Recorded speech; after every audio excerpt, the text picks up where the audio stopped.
Buenas noches. Agradezco que haya alguien interesado en el Dharma.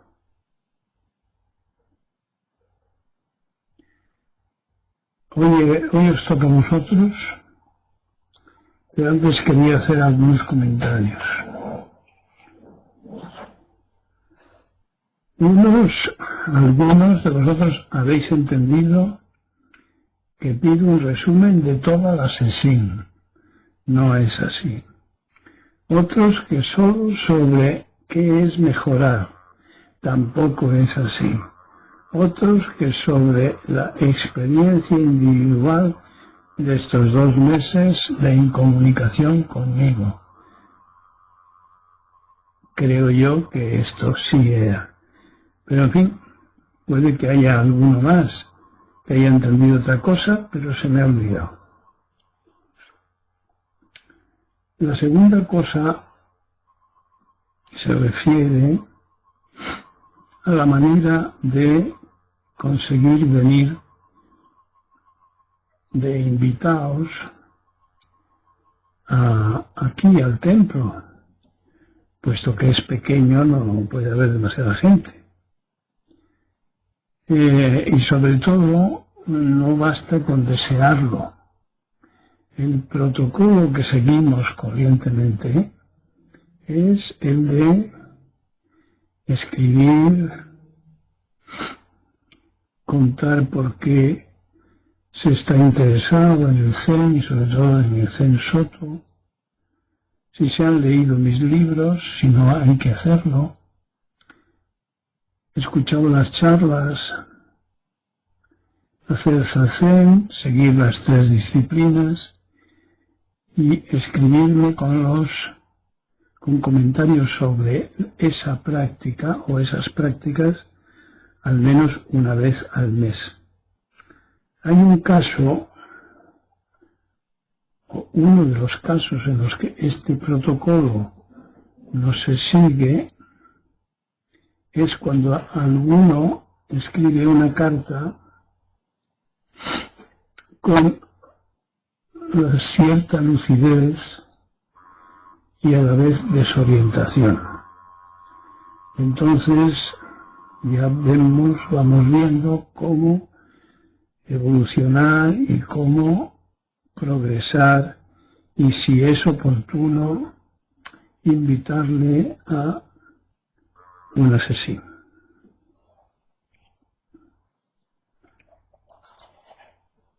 Otra cosa que quería comentaros es que hay 2 aspirantes a vivir en el templo, ampliable a otros que busquen refugiarse en una simple manera de practicar o de vivir. Este hecho va a incluir la posibilidad de sesiones más largas o también de días sueltos, puesto que siempre va a haber alguien que atienda. Yo voy a seguir aquí, pero, como decía el maestro Narita, la vejez ataca. Ya no me puedo ocupar con tanto detalle. Resumiendo, estos 2 se pueden incorporar si siguen pensando como en su día lo expresaron, a partir de la sesión próxima, 29 y 30, y ya quedarse. Tengamos en cuenta de que todo son pruebas, de que no es ninguna promesa ni ninguna... son intentos voluntarios, sin compromiso.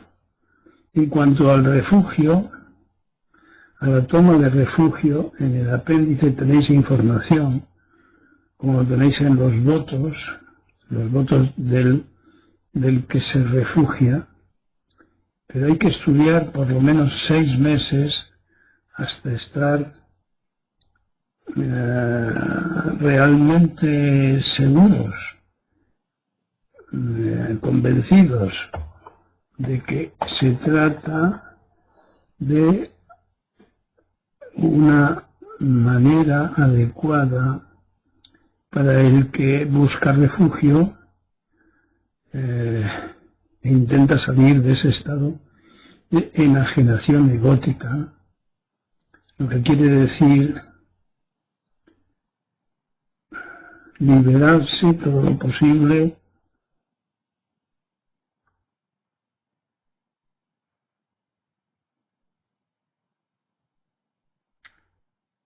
como preparación a la toma de refugio de los obstáculos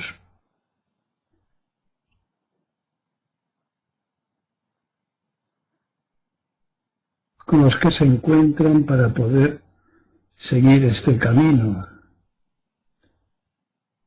No se trata de adquirir una cosa más. ¿Alguna pregunta sobre estos asuntos? ¿O pasamos a vuestros comentarios?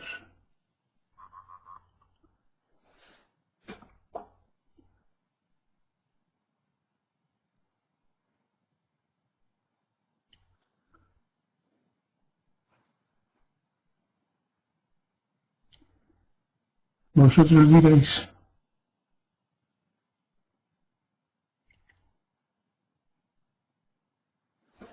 Esto tiene mucha luz.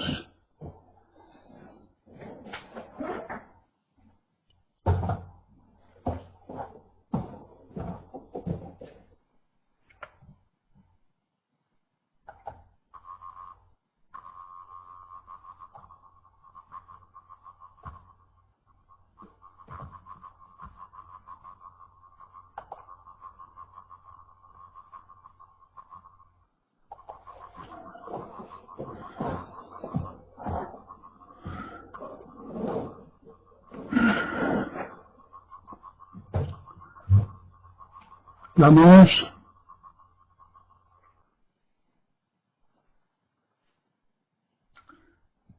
Cinco. Gracias por la explicación acerca del karma en la charla pasada. Repasada de nuevo, se ha entendido mejor y es de gran ayuda. Claro, tiene que serlo. Es el condicionamiento, sea en positivo, sea en negativo. Sea las buenas acciones, los buenos pensamientos, los buenos tal y tal, y los malos igual, lo mismo. Buenos y malos entre comillas, claro, porque es algo adquirido en la cultura en la que nos desarrollamos. Por lo tanto hay que sobrepasar eso. Ir más allá de más allá.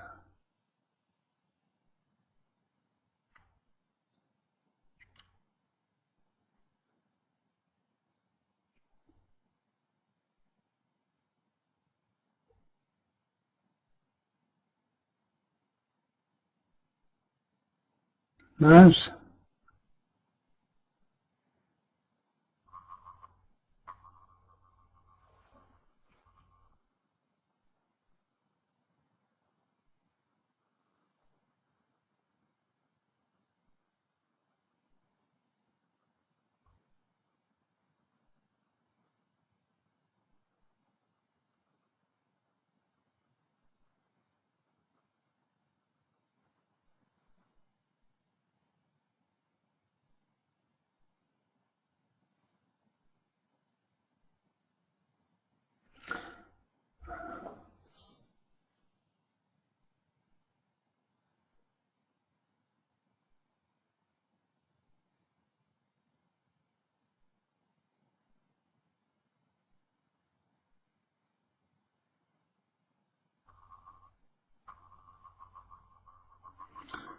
Lacan, los actos condicionados generan karma. Los incondicionados no, yo no lo diría así. Yo diría, el karma son los actos condicionados, en positivo o negativo. Y el dharma son los incondicionados, es decir, lo real. Pero es indistinguible para un observador externo. El karma es una observación o percepción del sujeto que realiza la acción. ¿Es el karma una observación o percepción del sujeto que realiza la acción?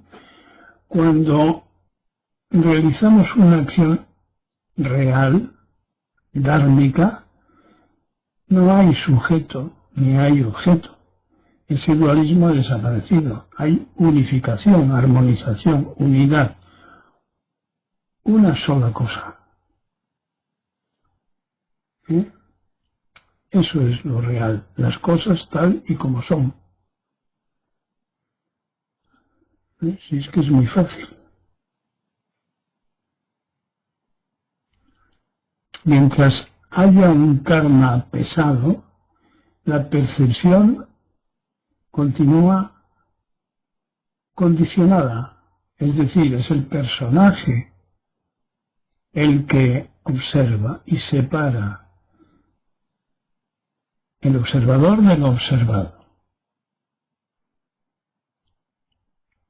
Desapegarse de esto es permitir emerger a la propia naturaleza, lo llamamos realización. La percepción directa, sin intermediario, de la situación, de lo real, percepción directa. Si no, es una percepción interpretada por el sujeto ego.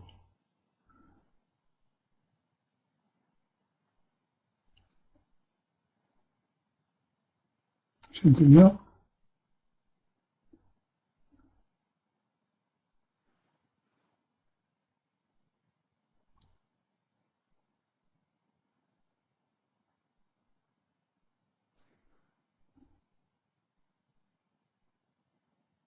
Cualquiera puede preguntar sobre estas cosas que escriben otros, si no las ha entendido, en algún punto, pues puede insistir.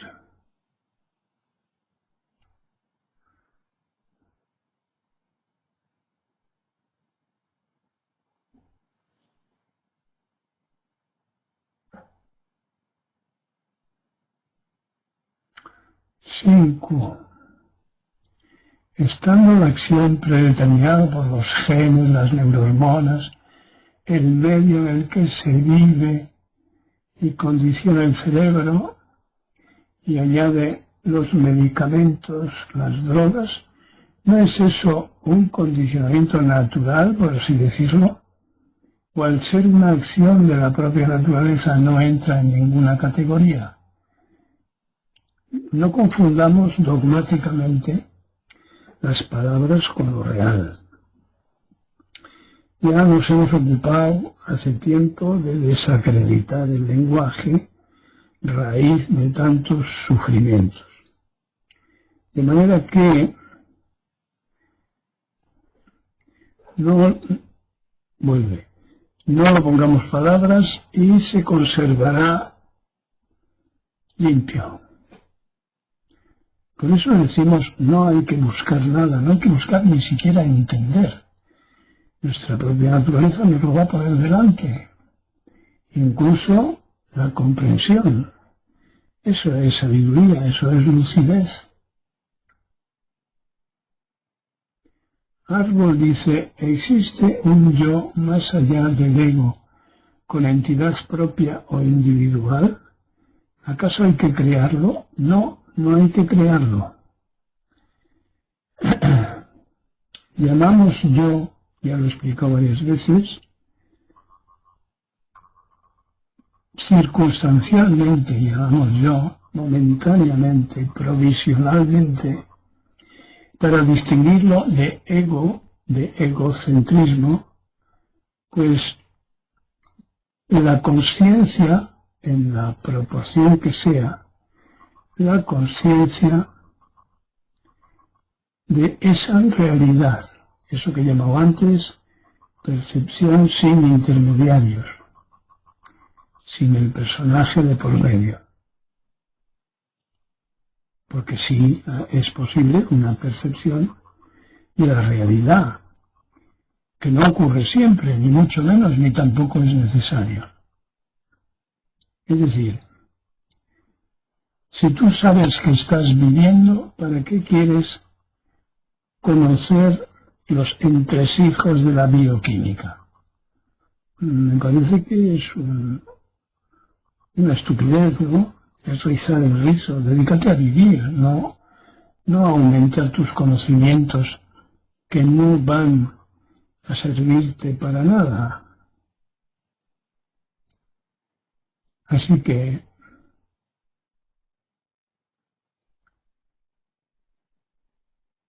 hay un yo más allá del ego.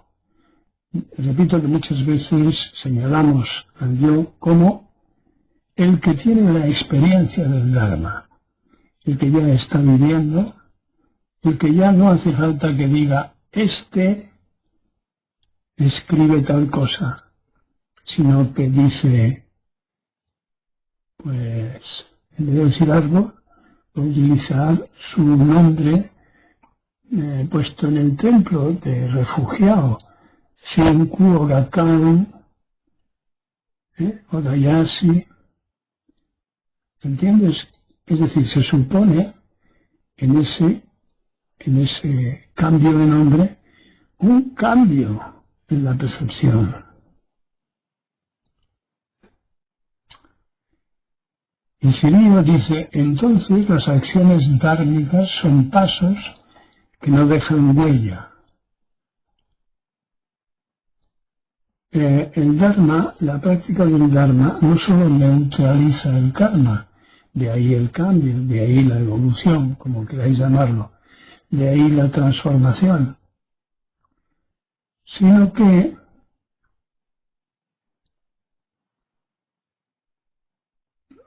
dejan huella, no dejan huella. No sabría contestar a eso.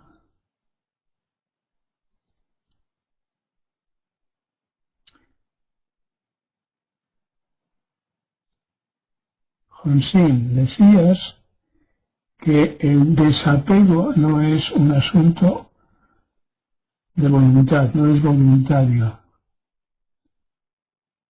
El voy a tratar de desapegarme de, planteado así, decías, no es extraño que se fracase. Debe ser el resultado de la práctica. Así es. Es decir, desapegarse es prescindir del ego, que es una superestructura, un añadido, un escándalo.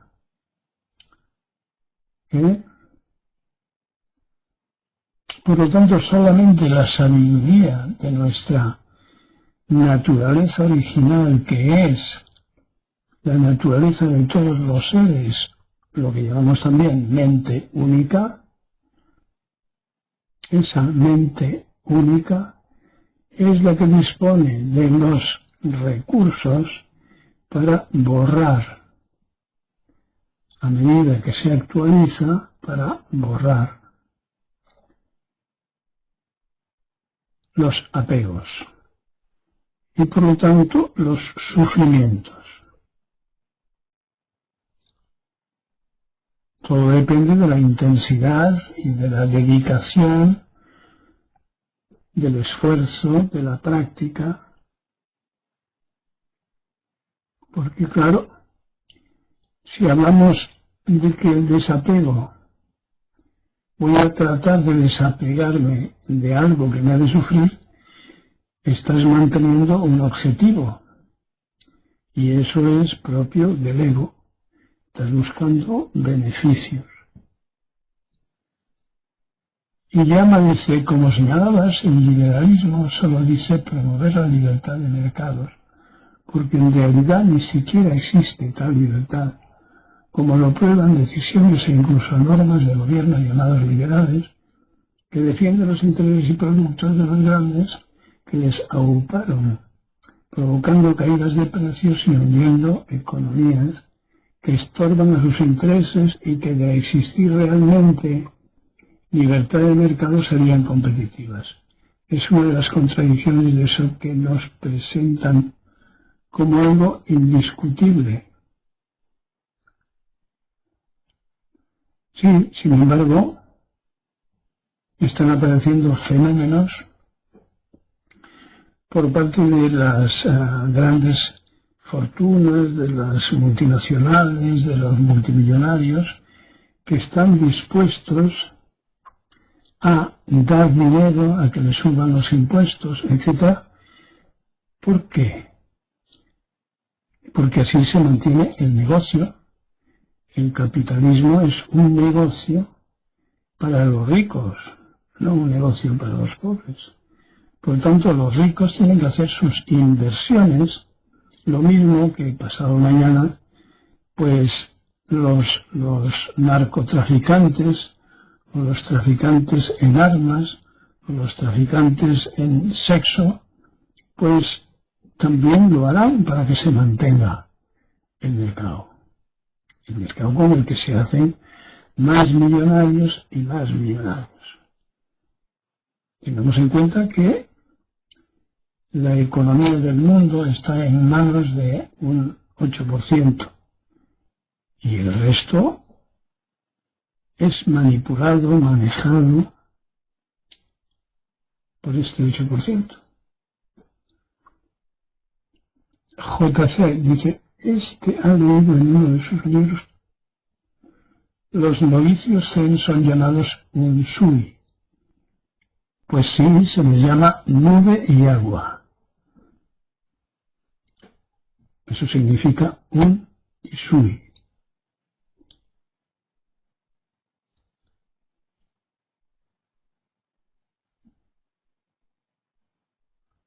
¿Está aclarado? Su uso, el desapego voluntario es ponerse a practicar. Pero en el momento en que empieza a practicar ya no hay voluntad ninguna. Los otros desapegos son efectos de la práctica.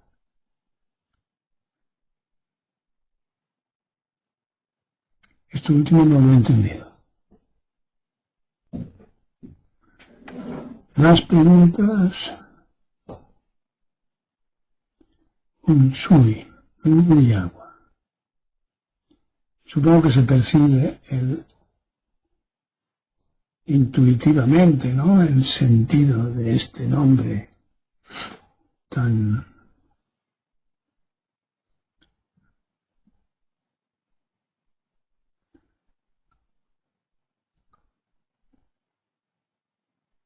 bueno. Se os ha acabado la pólvora.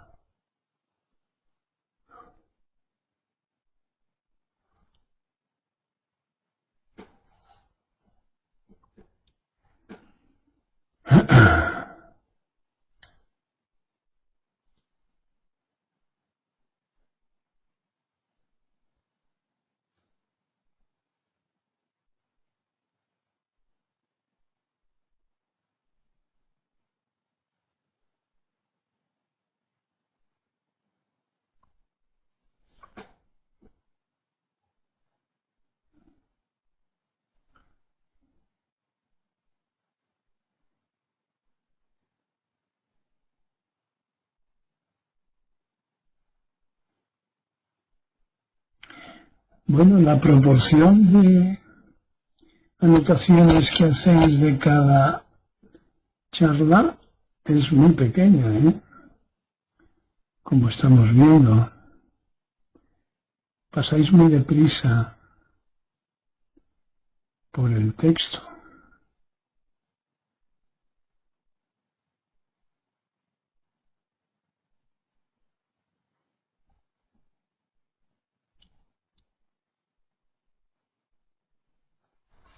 Recordad que hay un momento en el que, del camino, en el que las preguntas se convierten en innecesarias. Porque no hay respuestas. Sin embargo, hay que seguir haciendo preguntas por compasión hacia los que buscan un camino. para animarles al despertar. A esto lo llamamos joven, joven, medios hábiles.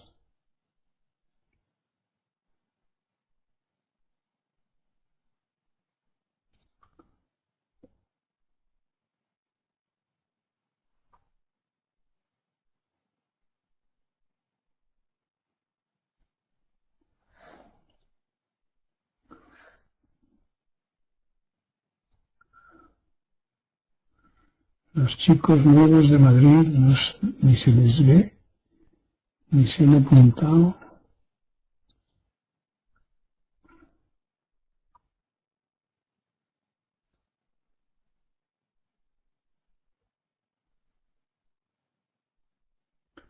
He hecho en falta unos cuantos. En la sanga. Dice JC,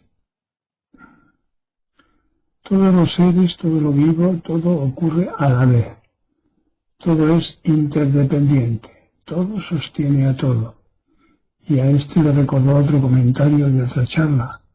¿Cuántos tornillos se pueden quitar un avión sin que se caiga? Bien,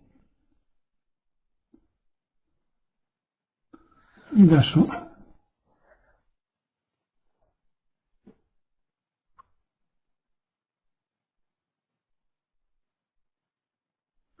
El que comprenda eso, comprende que la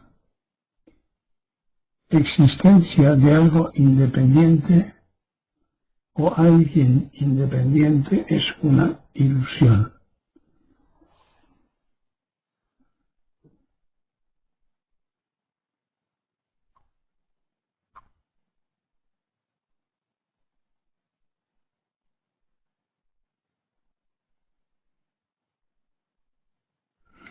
Hay un ejemplo opuesto que recuerdo del colegio, en que se decía, ¿cuántas posibilidades hay de que cojas 1.000.000 de letras, las tires al aire y salga al caer el primer capítulo del Quijote? ¿Os acordáis? Pues esto es lo mismo, no hay posibilidad.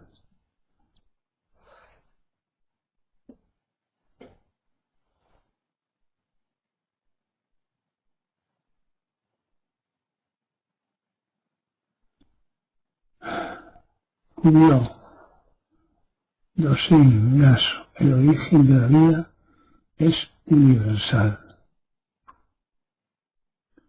¿Se refiere al universo? Pues no lo sé.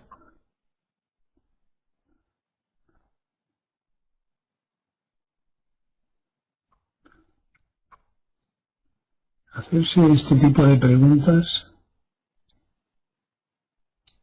¿creéis que es práctico? Si el origen de la vida es universal, si no hay una sola existencia independiente, si todo es interdependencia, pues la respuesta ya la tenemos.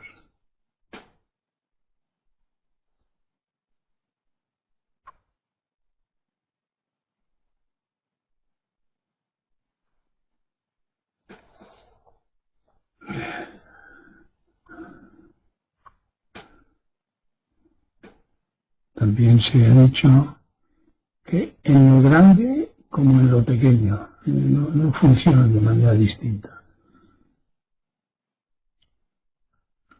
Las bacterias, los virus, los órganos, los árboles, las nubes, los soles, las galaxias.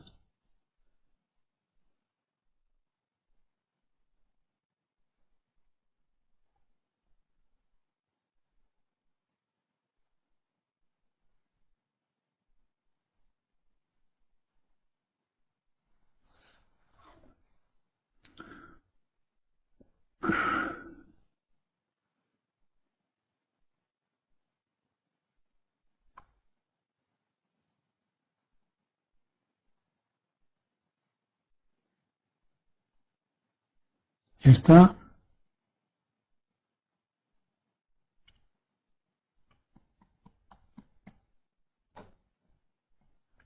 Recordad que el viernes que viene tampoco habrá charla, porque el sábado hay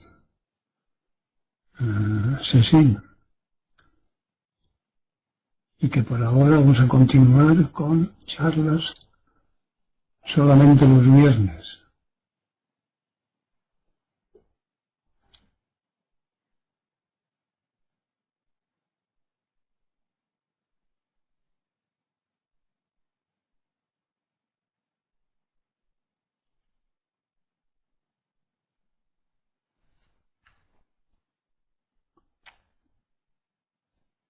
Este podría ser un trabajo a realizar en estas reuniones de semana que tenéis en varios doyos, el de escuchar una charla con lápiz y papel y ayudaros unos a otros a encontrar preguntas que hacer, no cualquier pregunta, sino que tenga que ver con la evolución de la mente de cada uno. Y Árbol dice, Gaso, el sutra del corazón, porque se llama así, según tengo entendido, entre otros nombres, el de la gran sabiduría.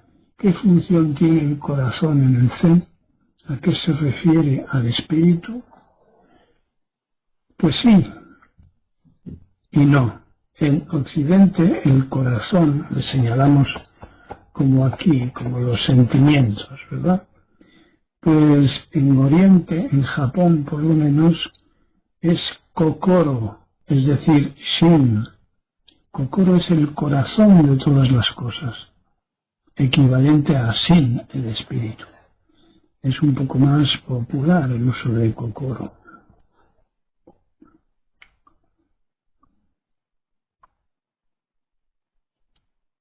Y así que no es cuestión de sentimientos, ni proyecciones, ni significados de ese tipo. Sentimental, no.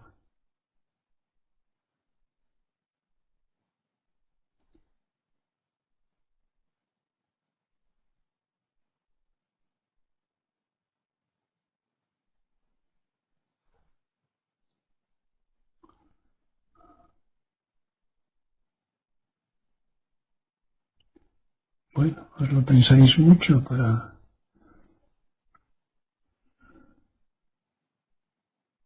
escribir las escurriduras.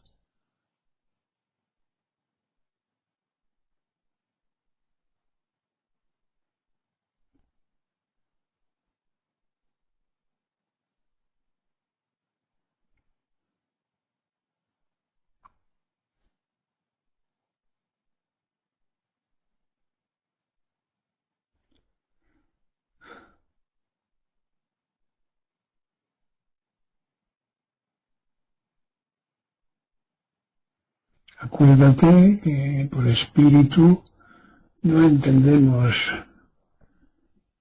lo que entendería cualquier indígena, sino que es un acuerdo, es una especie de convención de dedo que señala la luna y que se refiere a la experiencia del camino, la experiencia del Zen, de la práctica.